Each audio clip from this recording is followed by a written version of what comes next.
Ao anjo da igreja em Esmirna, escreve: estas coisas diz o primeiro e o último, que esteve morto e tornou a viver.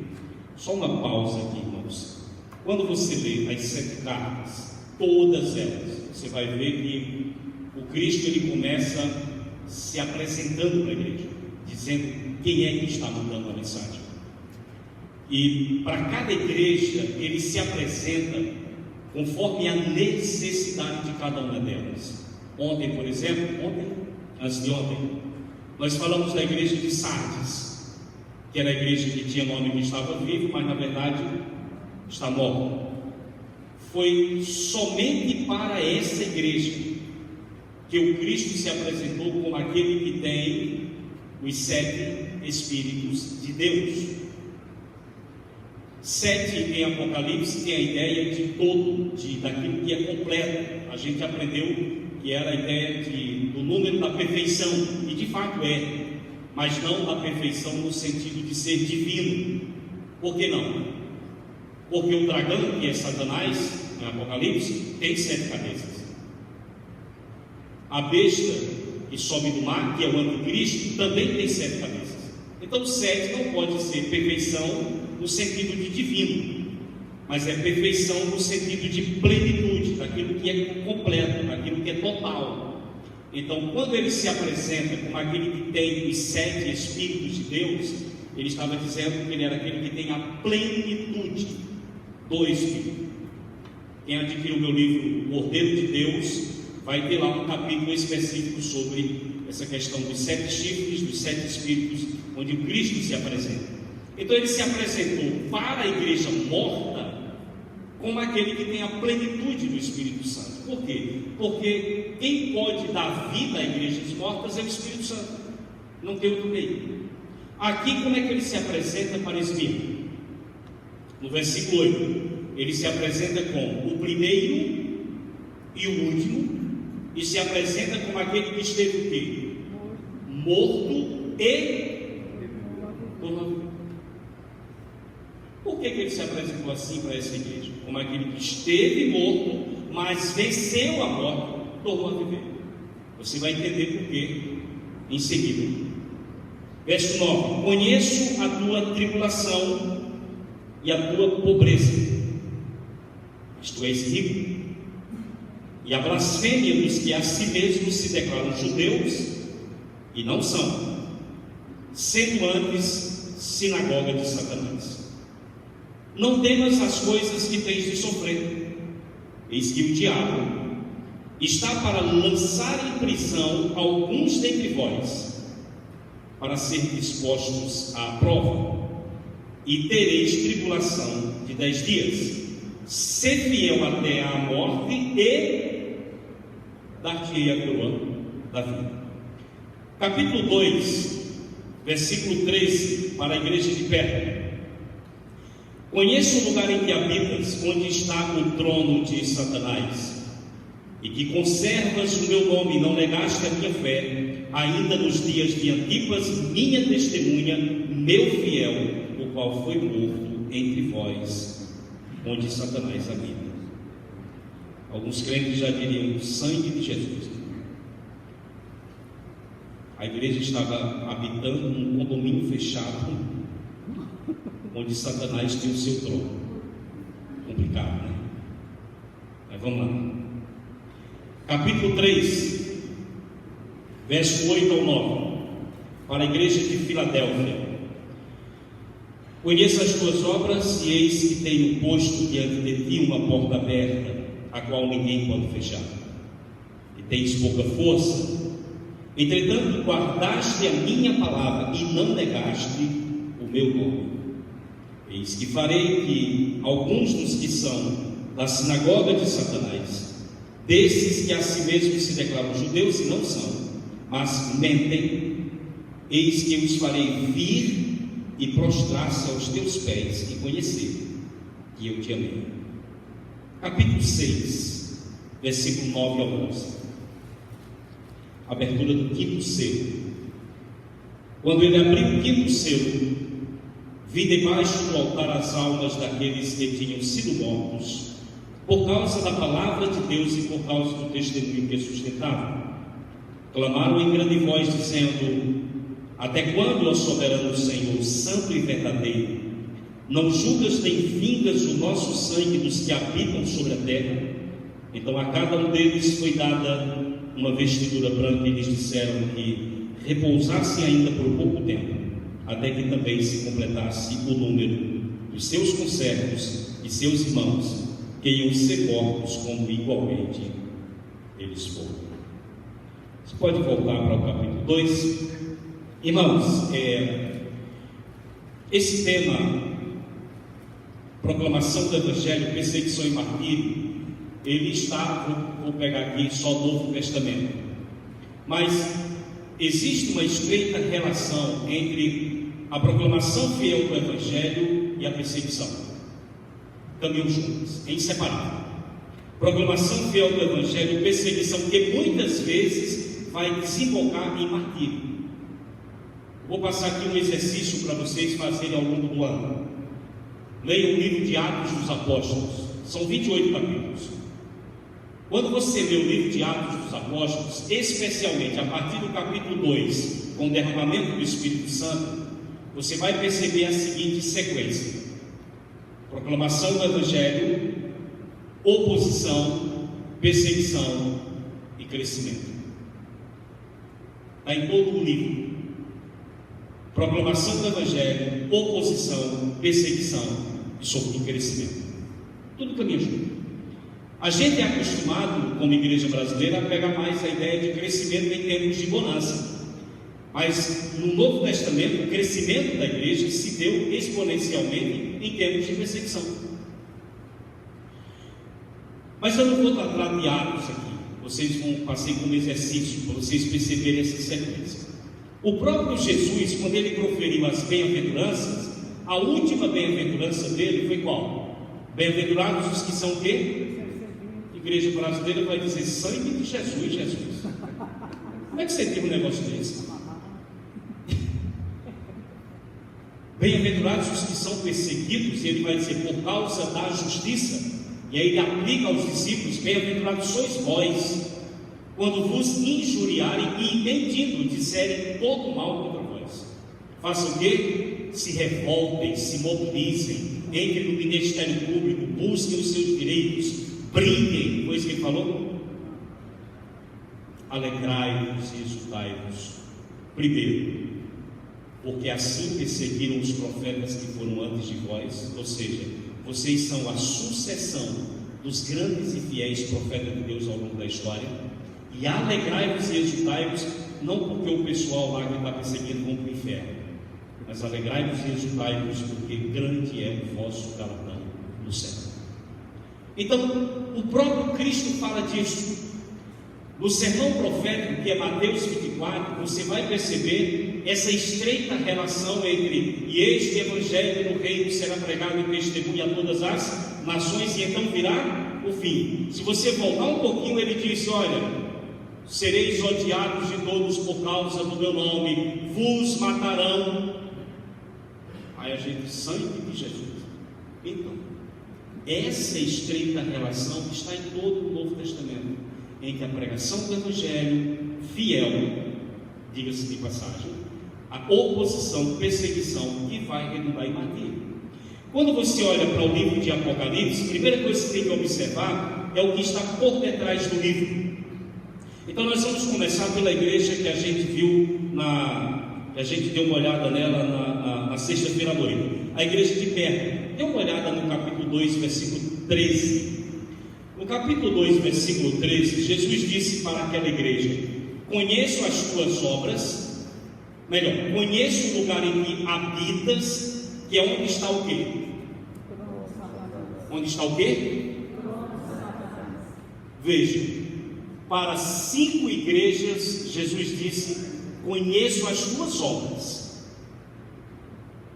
Para uma, ele disse: conheço a tua tribulação, a tua pobreza e a blasfêmia dos que se dizem judeus e não são. E para outra, que é Pérgamo, eu conheço o lugar em que você está. Ou seja, eu conheço o lugar onde você está plantada, inserida como minha igreja. E o lugar onde você está é onde está o trono de Satanás. E se você for para o final do versículo, vai dizer onde Satanás habita. Ou seja, irmãos, Cristo estava deixando claro que o contexto da igreja de Pérgamo era o pior possível. Como eu disse no início, é como se a igreja estivesse num condomínio fechado, onde Satanás não só morava, mas governava. É onde estava o trono dele. E a grande discussão entre os estudiosos de Apocalipse é sobre essa expressão, trono de Satanás. A que ela se referia? Cristo estava falando para a igreja, quando ele disse onde está o trono de Satanás, ele estava se referindo ao quê? Então surgiram basicamente 3 possíveis interpretações. A primeira é que alguns acreditavam que o trono de Satanás era uma referência ao altar que era dedicado a Zeus. Zeus era o principal deus do panteão grego. Da lista dos deuses gregos, Zeus era o principal. Então, na cidade de Pérgamo, quando ia chegando, de longe, na parte alta, que chamava-se Acrópole, na parte alta da cidade, existia um altar dedicado a Zeus. E de longe, quando ia chegando na cidade, você já avistava aquele altar. Então, alguns estudiosos entendem que era uma referência a esse altar dedicado a Zeus. Uma segunda interpretação possível é que Pérgamo era o centro da adoração a um Deus. Dependendo da maneira como foi colocado em português, alguns livros vão colocar Asclépio, outros vão colocar Esculápio. O pessoal da medicina vai lembrar disso. Por quê? Qual era o símbolo de Asclépio? Qual era a representação de Asclépio? Uma serpente. Pode ver que na medicina. Por quê? Porque Asclépio era conhecido como o deus serpente da cura. E Pérgamo era o centro da adoração a Asclépio. E como o símbolo é uma serpente, então alguns entendiam que o Cristo estava se referindo, quando fala o trono de Satanás, ao fato de ser Pérgamo o centro da adoração a esse Deus, porque serpente na Bíblia é símbolo de Satanás. É uma possível interpretação. Mas a interpretação mais aceita pelos estudiosos é que trono de Satanás era uma referência ao fato de que Pérgamo era o centro da adoração do culto ao imperador na Ásia. A Ásia Menor, hoje você já deve ter ouvido falar de um país chamado Turquia. O oeste da Turquia é exatamente o que o Novo Testamento chama de Ásia Menor. E nessa província romana, o centro da adoração ao imperador era exatamente em Pérgamo, isso na Ásia. Então tudo indica, irmãos, que essa seja a melhor interpretação para aquele período, porque as cidades elas disputavam entre si o privilégio de terem a autorização do governo romano para construírem um templo em adoração à deusa Roma e em adoração ao imperador. E Pérgamo, no ano 29 a.C., conseguiu a liberação e a autorização do governo romano para construir o primeiro templo em adoração ao imperador na Ásia.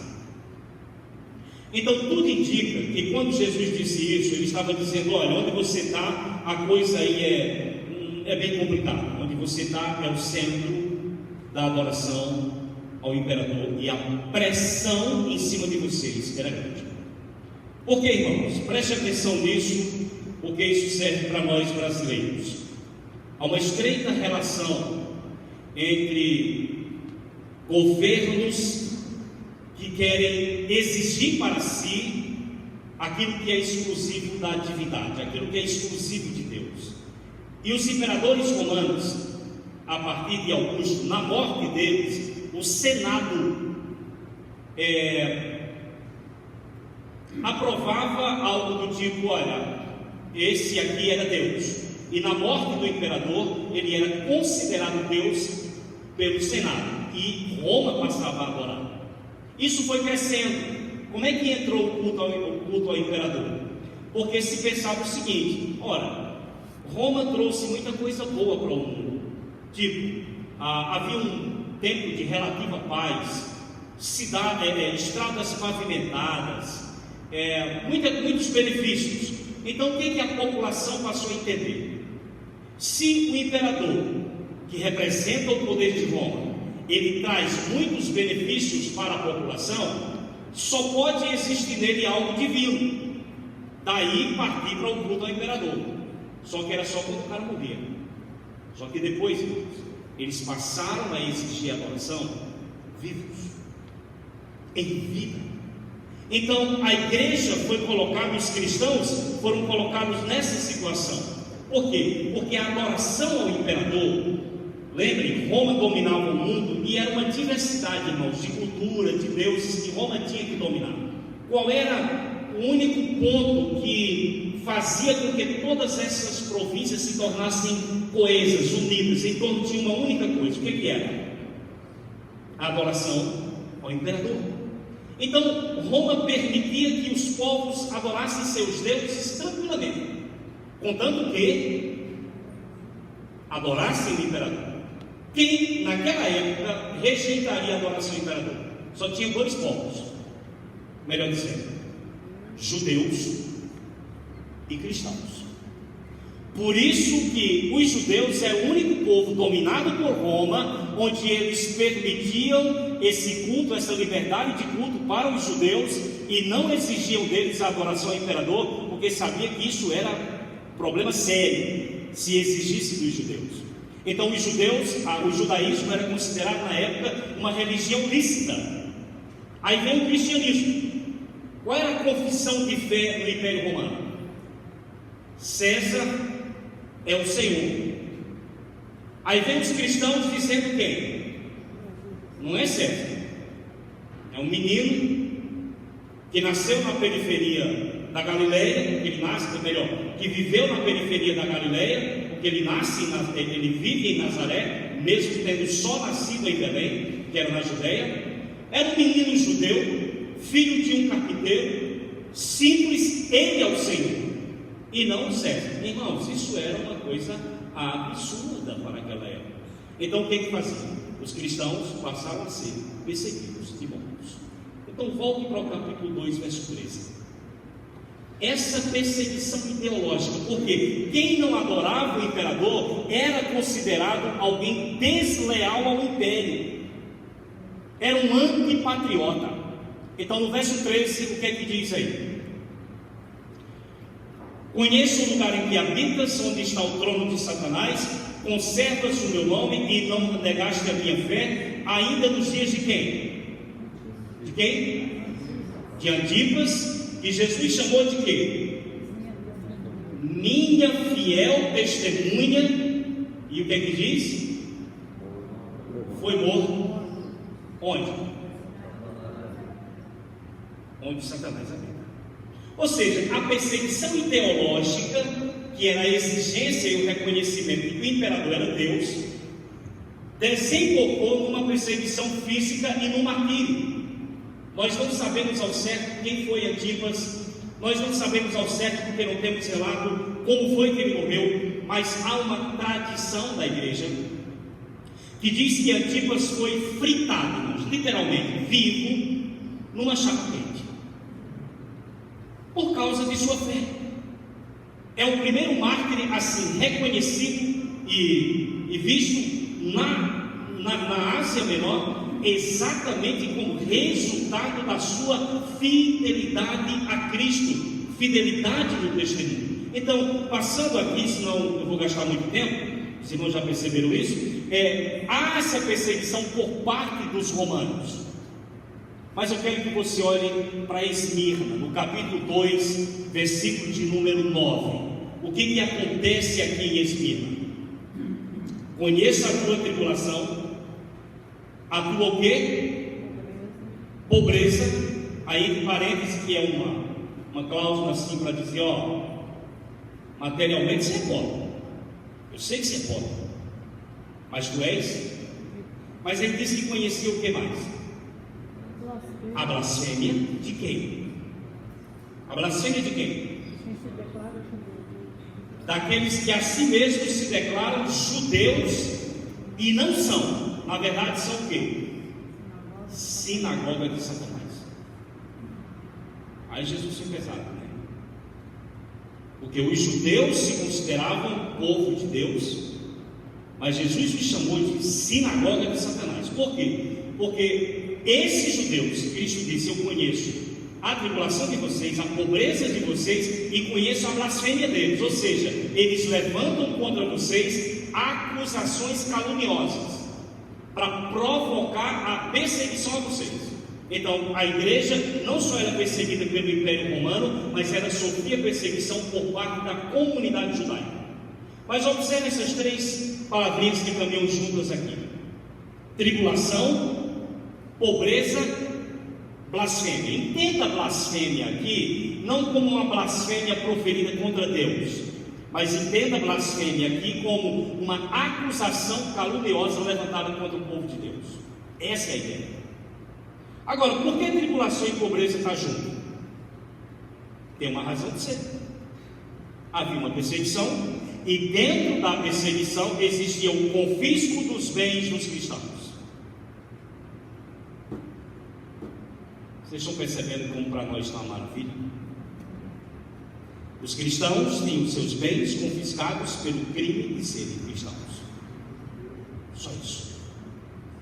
Então você tem aqui perseguição em Laodiceia, que a gente viu sexta-feira. Tem perseguição em Laodiceia? Não tem. Tem perseguição em Sardes? Também não tem. Porque Laodiceia era orgulhosa, autossuficiente, morna e Cristo lá de fora. Irmão, igreja que compromete, acabou. A sociedade não vai incomodar. Sardes tinha perseguição? Não. Era uma igreja de quê? Morta. Igreja morta não incomoda ninguém? Não. Agora você vai para Esmirna, era perseguição à vontade. Você vai para Pérgamo, que apesar daqueles que estavam lá dentro sustentando a doutrina de Balaão, tinha um grupo fiel ao Senhor que não comprometia sua fé e por isso eram perseguidos e se redundou em martírio. Agora, dá uma olhada no versículo 10, ainda para a igreja de Esmirna. Não temas as coisas que tens de sofrer, eis que o diabo está para lançar em prisão alguns dentre vós, para ser expostos o quê? À prova, e tereis tribulação de 10 dias. Portanto, ser fiel até e dar-me-ei a... Preste atenção. Ele disse, olha, está vindo mais, está ruim para vocês, então vai piorar. Satanás está para lançar alguns de vocês na prisão. Vocês acham que era Satanás prendendo os crentes e botando na cadeia? O que era Satanás vai lançar alguns de vocês na prisão? Ou seja, por detrás de toda a perseguição, tanto dos judeus como dos romanos a vocês, o grande mentor por detrás disso é Satanás. E alguns de vocês em breve vão ser presos, mas não tenham medo não. Seja fiel até o quê? Até a morte? E eu dar-lhe o quê? Como é que a gente normalmente vê esse versículo? Irmãos, seja fiel até você morrer. Algo do tipo, você se converteu como eu com 16 anos e vai morrer como eu com 120. Então seja fiel até o dia que você vai morrer. Não, a ideia é, se você tiver que morrer, porque vão prender vocês, e se tiverem que morrer por causa da fé, morram. Se submetam a isso, porque ao fazer isso vocês ganharão a coroa da vida. Então, se tiver que morrer, morram. Mas vamos em frente. Já estou caminhando aqui para o capítulo 6. No capítulo 6 nós temos a abertura do quinto selo. Na abertura do quinto selo, eu nem vou pegar o capítulo 1, porque João está na ilha de Patmos de passeio, né? João, na ilha de Patmos. Aí você já pensou, nossa, que visão maravilhosa. uma ilha paradisíaca que João foi de férias pastoral com a família. Não, o cara está na ilha de Patmos, que era uma ilha vulcânica, onde tinha minas de cobre, e João estava lá, certamente como um prisioneiro político do Império Romano, porque ilhas como Patmos eram famosas exatamente por serem enviados para lá os que eram considerados prisioneiros políticos do Império, e iam trabalhar nas minas de cobre. E era uma ilha vulcânica, uma ilha nua, não era uma coisa paradisíaca. E ele está lá, vocês vão lembrar, verso 9 do capítulo 1, ele vai dizer: por causa da palavra de Deus e do testemunho dele. Ou seja, João estava lá o quê? Foi evangelizar?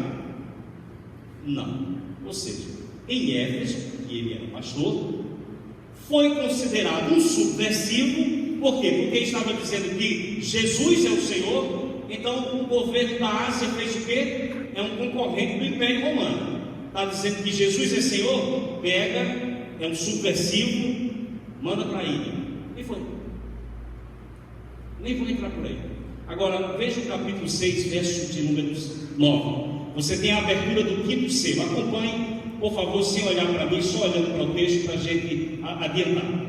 No verso 9, João, quando o cordeiro abriu o quinto selo, e o que foi que ele viu debaixo do altar? Ele diz que ele viu as almas daqueles que tinham sido mortos. Por causa de quê?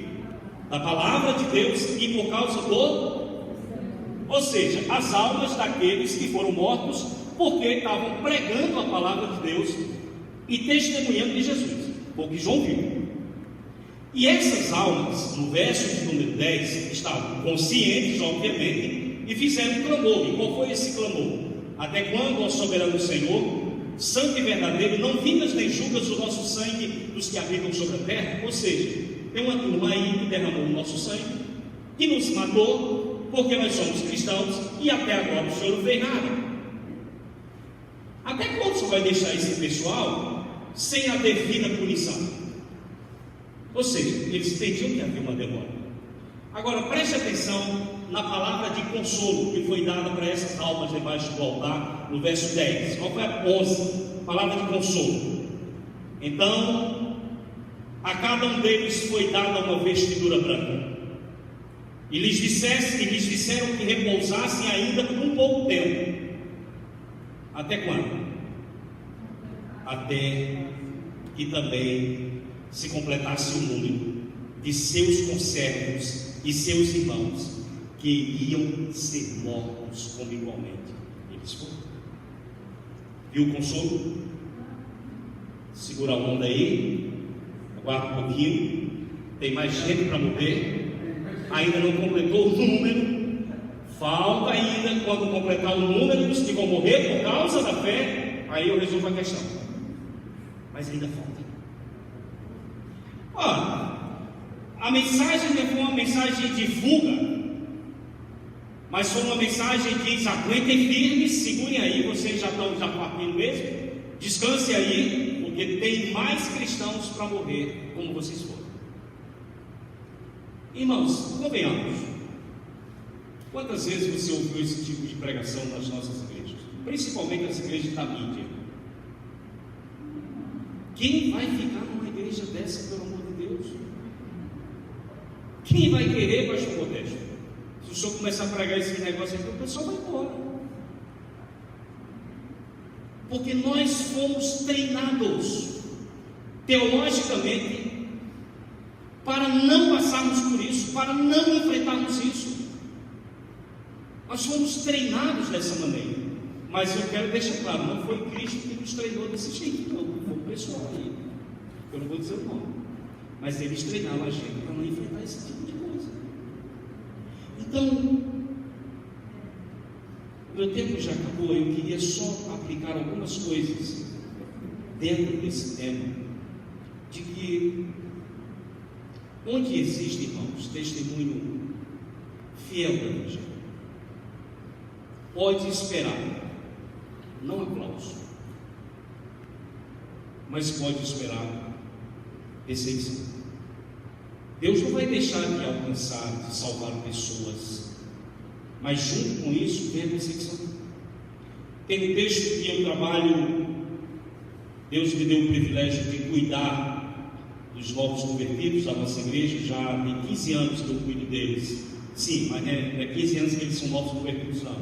É à medida que vão se convertendo. Mas 15 anos, sem falhar um mês, que eu venho cuidando da sala dos novos convertidos da igreja. Semanalmente eu tenho um encontro com eles nas terças à noite.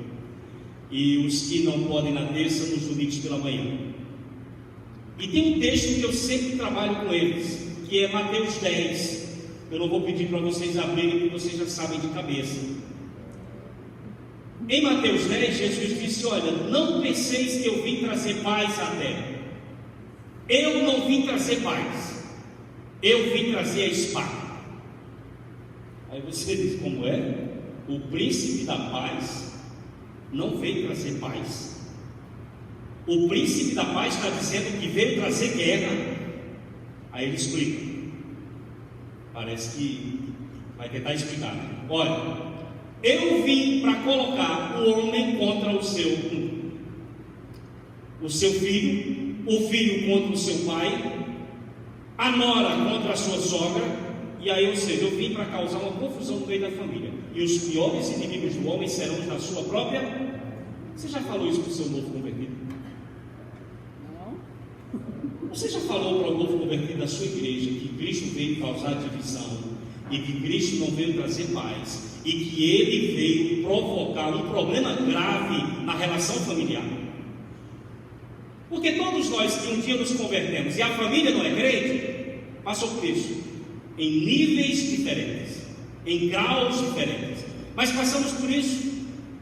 Eu me converti com 16, numa família com 5 irmãos e mais pai e mãe, ninguém crente. Na linhagem da minha mãe, ninguém crente. Quantas vezes eu não saí chorando da minha casa, com 16 anos de idade, com a minha Bíblia na mão, andando na rua até a igreja, chorando pelo que eu estava vivendo dentro da minha casa, pelo crime de ser cristão.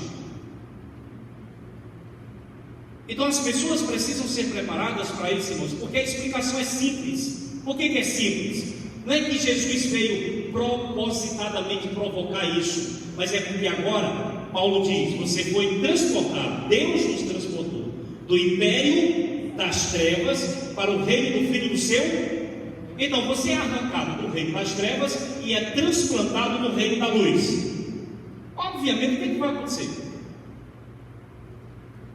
Não vai dar certo, vai entrar em choque, vai entrar em oposição, os valores mudam, a visão de mundo muda, aquilo que você tem como prioridade, isso muda tudo, e aí vai entrar em choque. Então o que Cristo está dizendo é exatamente isso: olha, onde houver testemunho fiel e vivência fiel do Evangelho, vai ter perseguição. Então, eu quero finalizar aqui trazendo algumas aplicações para as nossas vidas, irmãos. Porque veja, o testemunho fiel do Evangelho caminha de mãos dadas com perseguições, observe, ideológicas e físicas. Por quê? Porque eu deixei claro, perseguições ideológicas e físicas. Porque a perseguição física é como se fosse o resultado final de uma perseguição que já foi antes ideológica. Tipo, por que os romanos perseguiam os cristãos? Havia uma ideologia. Qual era a ideologia? O imperador romano é Deus, o imperador romano precisa ser adorado como Deus. Essa é a ideologia. Se você aderiu à ideologia, considera o imperador romano Deus e adora o imperador, joia. Se você não se submete à ideologia, você não aceita que Ele é Deus, e muito menos que Ele é o Senhor, e você não se submete ao imperador, resultado? Perseguição física. Então, preste atenção nisso, nós que somos brasileiros. Nesse país, já vivemos, já há um bom tempo, uma perseguição ideológica que ela vai se intensificar cada vez mais. Pastor, e qual é a distância entre a perseguição ideológica e a física? Um passo. Só isso. Um passo. Eu disse ontem, na casa do pastor Paulo, para a família dele, que no Brasil, território brasileiro, onde a minha carteira de habilitação ela serve todo o território nacional, mas no meu país eu não posso transitar livremente como missionário em todo o território. Vocês sabiam disso? Não sabiam? A irmã que é missionária sabe a pressão que é da FUNAI em cima de missionários em área indígena. A gente não pode transitar com toda a liberdade. Tem que ter autorização do governo. Ora, mas eu não sou brasileiro, isso aqui não é território nacional? É, mas não pode. Então há uma perseguição ideológica já há pouco tempo. A política indigenista brasileira, ela é anticristã.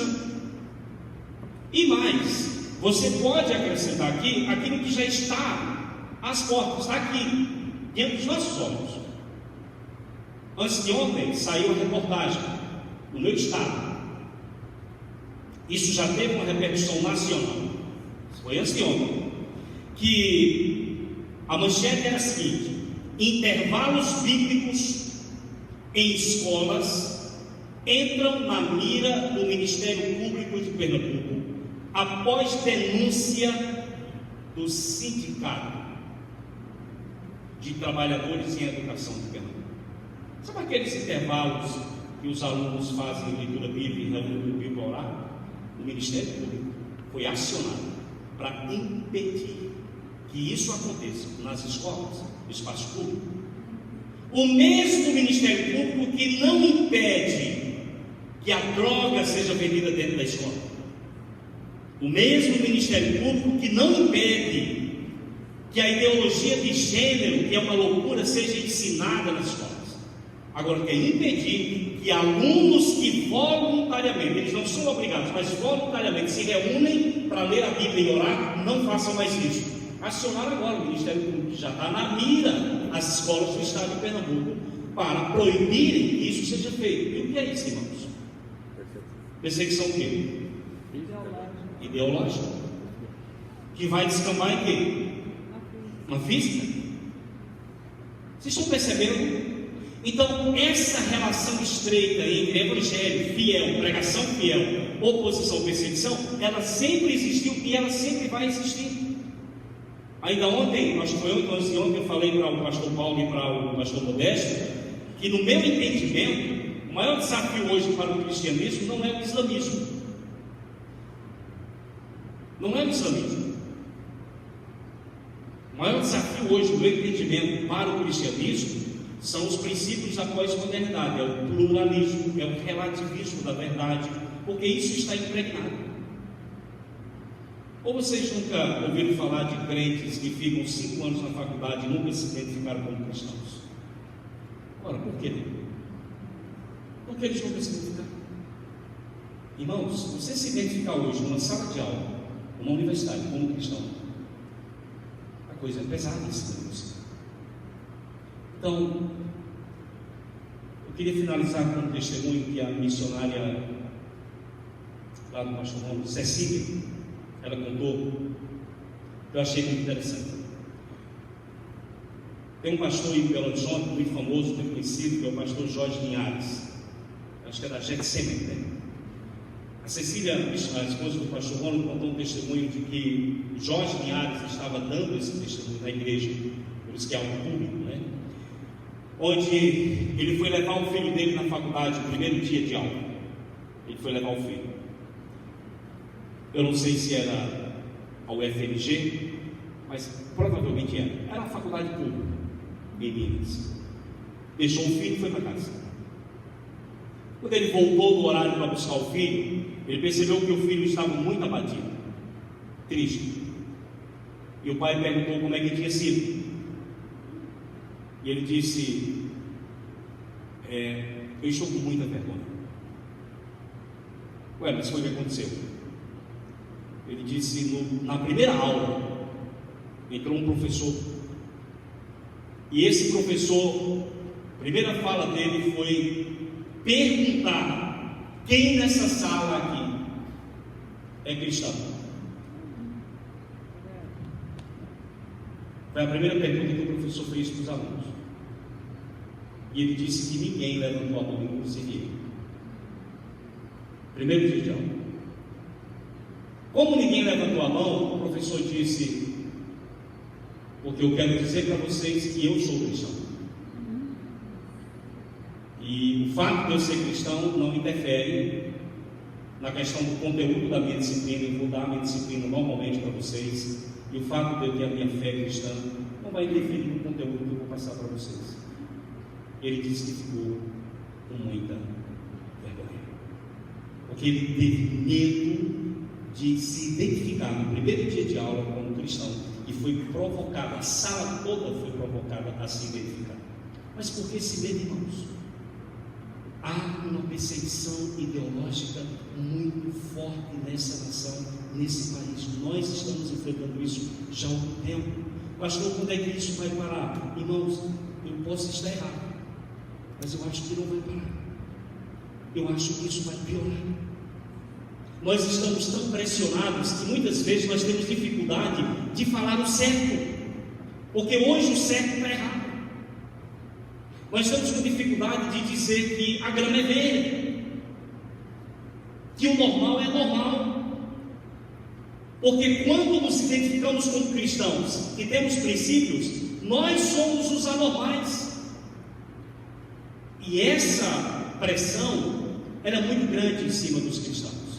Mas Esmirna, Filadélfia e parte da igreja de Pérgamo nos ensinam que nós precisamos, irmãos, ser mais firmes nisso, não negarmos quem somos, mas nos identificarmos, especialmente se formos provocados. Por quê? Porque o Evangelho que nós cremos é o único poder capaz de salvar. Quando Paulo escreveu a carta para a capital do império, lembra disso? Carta aos Romanos, foi para essa igreja, na capital do império, que ele escreveu isso. Estou pronto para pregar o Evangelho a vocês também que estão aí em Roma. E ele vai dizer por quê? Porque eu não me envergonho do Evangelho, porque o Evangelho é o poder de Deus para a salvação de todo aquele. Então preguemos o Evangelho. Ah, pastor, o pessoal não vai gostar, que não gosta. Mas se nós quisermos ver pessoas salvas, é por esse Evangelho. E Deus vai alcançar vidas, pessoas, pela pregação do Evangelho, independentemente das oposições que vêm contra nós. Que Deus abençoe. Para quem não divulga a palavra. Pois é, eu olhei ali, cobriram o relógio, não sei porquê.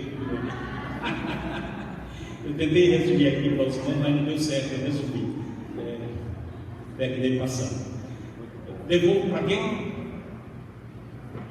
Pastor Paulo? Serve para o senhor que eu devo devolver a palavra.